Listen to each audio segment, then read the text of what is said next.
Estamos de regreso, estamos hablando de las medidas anunciadas por el presidente Peña Nieto sobre corrupción con 3 expertos en el tema. Me refiero a Víctor Peña del Colegio de Sonora, a Óscar Cerrato, empresario y promotor de derechos civiles, entre ellos de la familia, y también a Odrasir Espinosa, abogado de organizaciones sociales.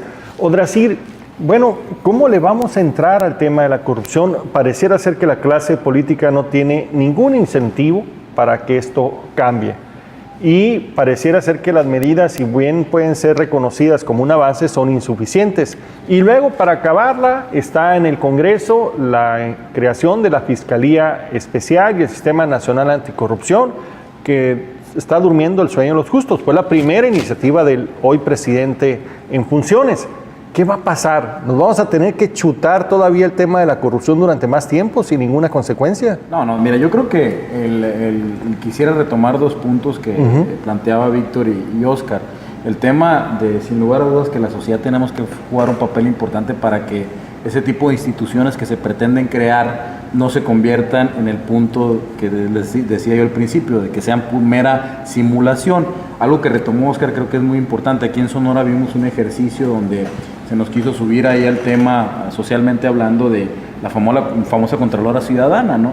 Recordemos que fue un tema criticado no por el hecho de quién llegó, no hablemos de personajes, sino más bien hablemos de cómo estaba la institución como tal. O sea, a dónde iba a llegar y cuáles eran las expectativas que se pretendían con esa Contraloría Ciudadana. ¿A qué voy?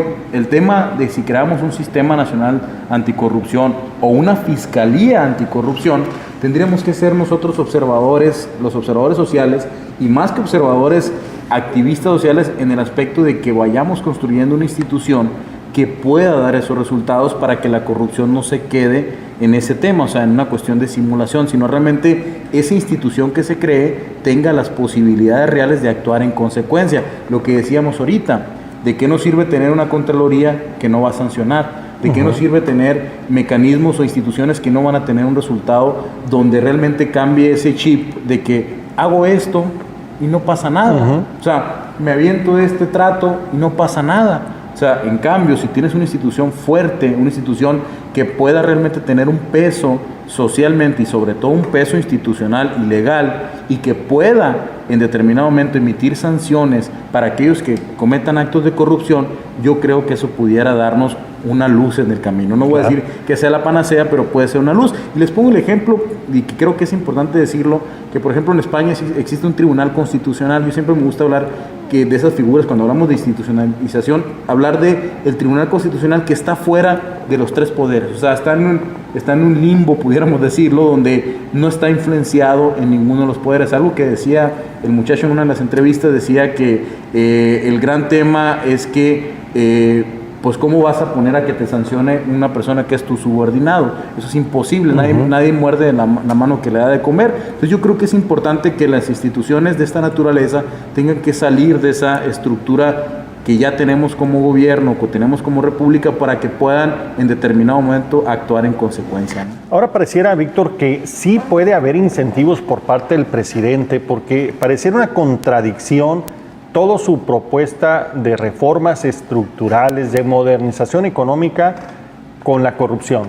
Es un tema que está atravesado y que no le da viabilidad y que está siendo cuestionado internacionalmente. Y además es de urgente necesidad para el presidente, para salvar su propio gobierno, dar un golpe de timón en el tema. Pero pareciera ser que aún así la resistencia es mayor. Pues lo que pasa es que la corrupción es fea y todo el mundo le hace gestos precisamente porque lo que hay detrás de eso es vergonzoso. O sea, no es que no haya incentivos, es decir, quizás desde un punto de vista totalmente reflexivo y racional, por supuesto que uno diría, bueno, en una balanza entre que se te vaya a la tierra todo tu sexenio o reconozcas, ¿no?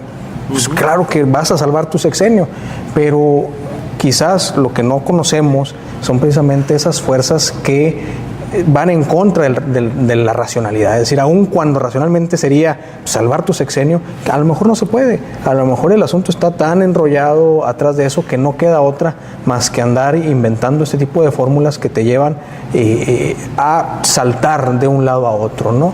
Que me parece que eso es parte de los planteamientos que se han dado. Ahora, de lo que decía aquí el abogado, yo pienso que no solamente es el hecho de sacar, ¿no?, de la estructura, porque tenemos países, por ejemplo, Ecuador o por ejemplo Venezuela, en donde no hay 3 poderes, sino hay 7 poderes, y en donde son poderes constitucionales autónomos, en el papel, por supuesto, ¿no?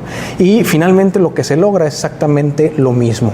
Y tuvimos el caso, por ejemplo, de Perú, en donde el fiscal para el caso Montesinos dependía del presidente de la República, y aún así fue él, dependiente del presidente de la República, quien no solamente enderezó un proceso contra Montesinos, sino contra el mismo Fujimori. Y fue en esa coyuntura que Fujimori sale del Perú y se quedó un tiempo en tierras asiáticas. Es decir, sí nos da una luz el hecho de poder sacar de la subordinación, pero hay subordinaciones que no se dan en papel, sino que se dan en la mente, y por lo mismo puedes estar fuera en el papel, pero la subordinación se mantiene ahí, ¿no?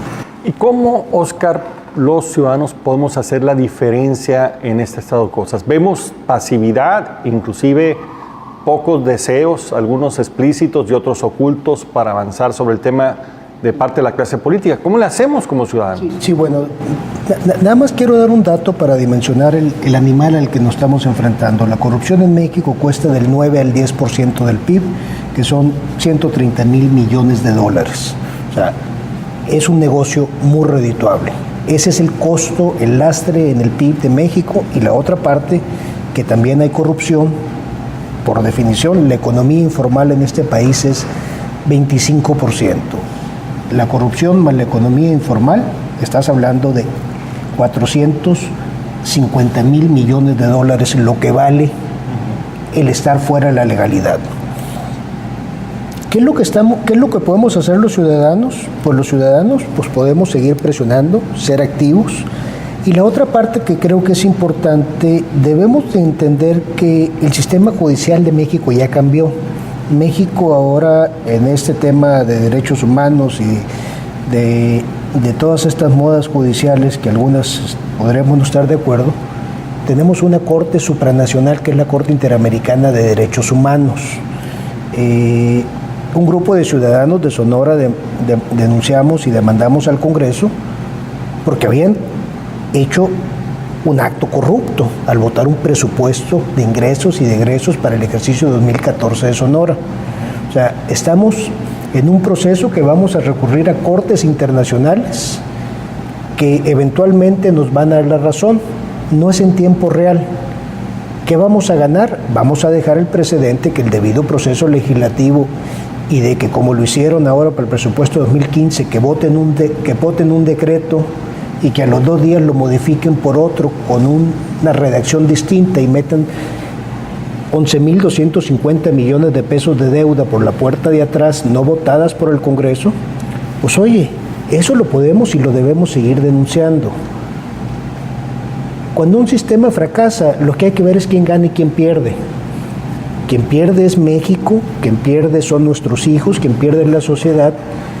Oye, los políticos gustosamente van a soltar este negocio, por supuesto que no. O sea, es un gran negocio. El año antepasado se publicó un libro chocante porque se llama ¿Por qué fracasan las naciones?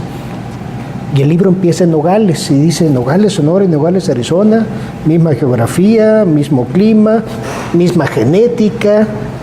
¿Qué es lo que hay en un país y qué no hay en otro?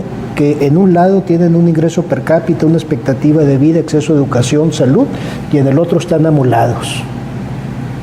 Hay una clase política en el lado americano que evoluciona de una forma de que se atiende las necesidades de los ciudadanos. Hay una oposición que hace democracia, y lo que tenemos en México y en muchos países de esta naturaleza, y así lo llaman, una élite parásito que usufructa de lo público para su beneficio privado.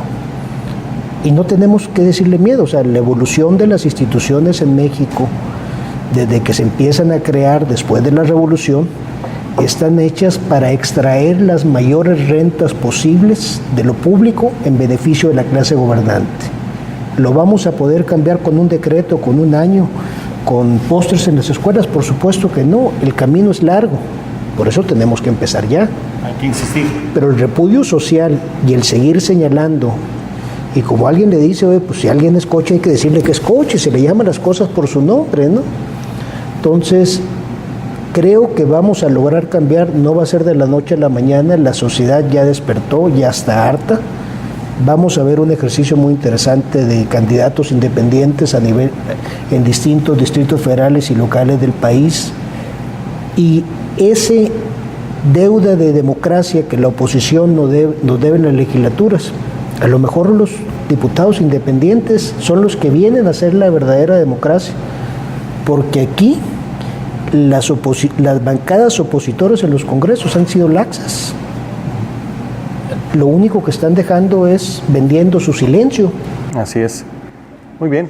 Estamos hablando sobre el tema de corrupción. Vamos a regresar en un momento más con ustedes para continuar.